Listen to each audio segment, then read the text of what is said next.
request natin si Jojoy. 10:40 na. Tama, 10:40 na. Ngayon lang tayo nakakuha ng booking. Kaya pasalamat pa rin tayo, may nakuha tayong booking kahit pa paano. Kasi pero lahat naman yan lalakas din. Kahit si Angkas, kung sino yung mga platform na dito ay lalakas din yan.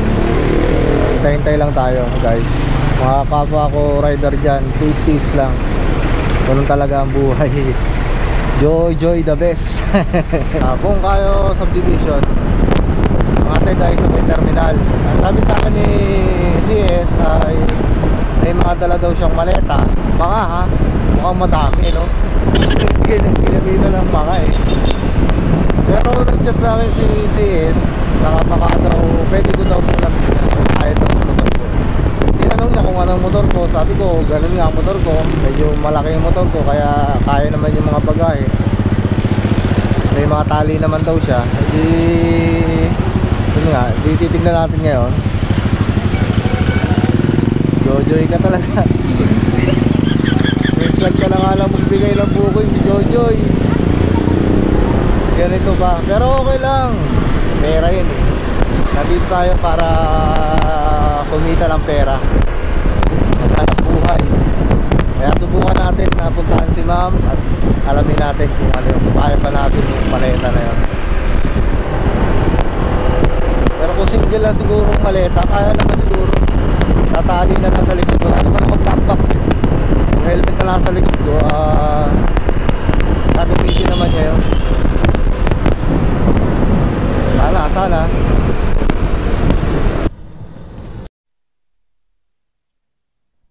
Ngayon guys, ito isang maleta lang naman yung dala ni ma'am na malaki. Nagkaigi naman at nailagay naman sa likod, na itali ko ng maayos. At si ma'am nakasakay dito sa, sa likod ko.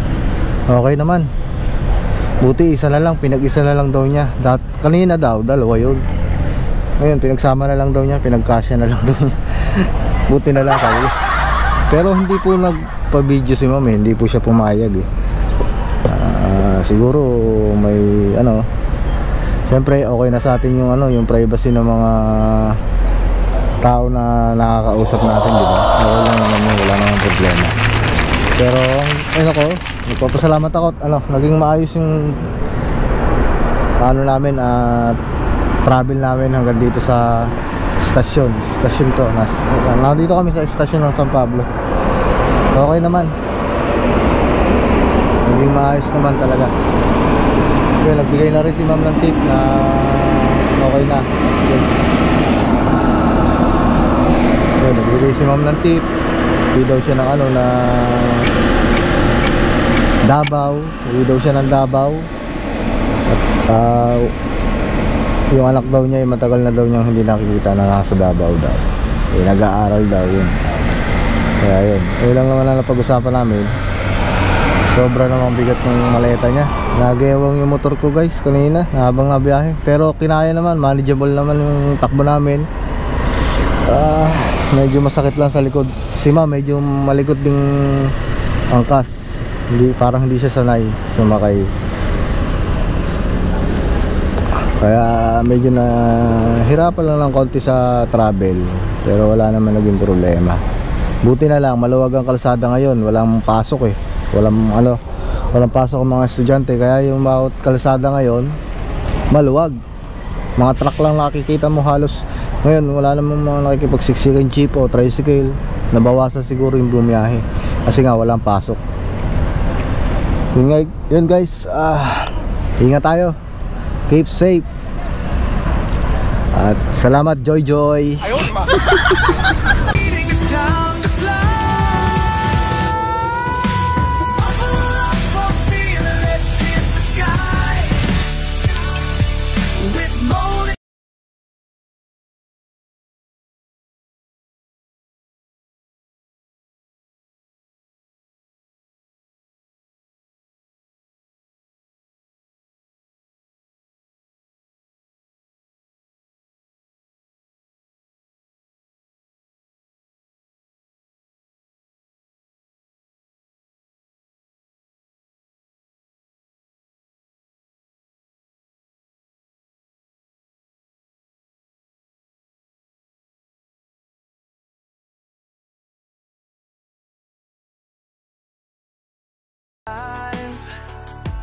chasing that horizon.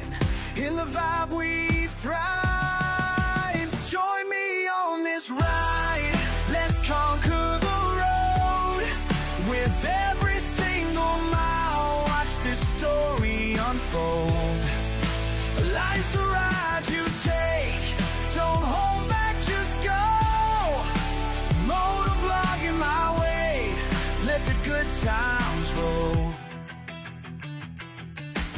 Views on the rise, subscribers can't get enough. Every rev of the engine, man, this road is tough. But I'm here for the journey, capturing it all. With my motovlog dreams, I stand proud and tall. Riding through the night, the city lights glow. Every shot, every moment, just letting it flow. Join me on this ride, let's conquer the road. With every single mile, watch this story unfold. Life's a ride you take, don't hold back, just go. Motovlogging my way, let the good times roll. So buckle up your gear, let's hit the sky. With Motor J leading, it's time to fly. Buckle up for feeling, let's hit the sky. With Motor J